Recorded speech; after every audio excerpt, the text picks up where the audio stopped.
Donc bonjour, Anthony Avon du service patrimoine de la ville de Châteauneuf-du-Pape. Bienvenue au château pontifical.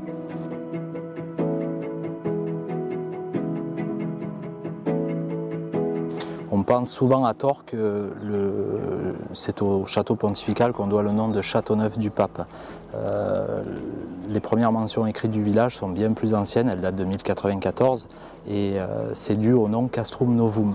Castrum, c'est la première fortification et l'église paroissiale qui a été construite au sommet de la colline, et Novum pour nouvelle, et qui a permis aux habitants, à la première communauté qui était plus ou moins éparpillée sur le territoire, de venir s'abriter derrière les remparts au sommet de la colline. À partir de 1309, le lieu, la localité, va connaître un grand tournant dans son histoire, et pendant plus de 100 ans, 9 papes vont se succéder en Avignon et vont transformer progressivement le petit Castrum Novum en Châteauneuf-du-Pape que l'on connaît aujourd'hui. Le bâtisseur de ce château, c'est Jacques Duez. Jacques Duez qui est dans un premier temps évêque d'Avignon, donc seigneur de Châteauneuf, et qui fera des visites très régulières sur le village.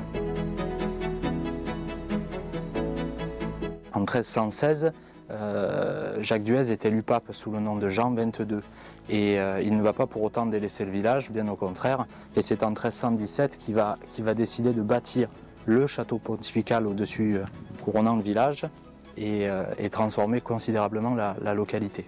Le village, le petit Castrum, va devenir la propriété des évêques d'Avignon à partir de 1157.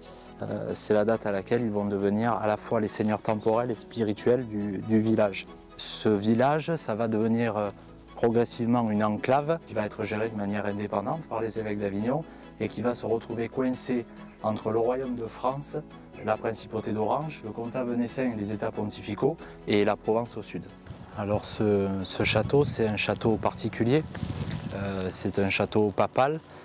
Jean XXII le fait construire à l'époque dans une dynamique bien précise, c'est de construire une forteresse dans un premier temps pour défendre Avignon par le nord, mais aussi un palais fastueux avec de belles ornementations et un lieu de prestige pour la cour pontificale, et pour s'en faire un palais à double utilité, à la fois place forte et lieu de plaisance.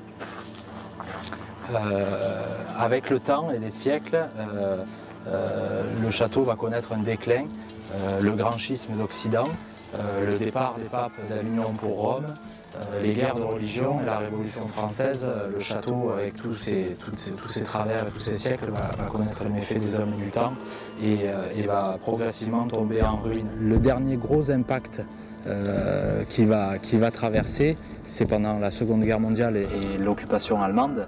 Quand l'armée d'occupation va quitter Châteauneuf, ils vont dynamiter le donjon le 20 août 1944 et par chance ou peut-être par miracle de Jean XXII, qui sait, la façade sud du donjon est restée intacte.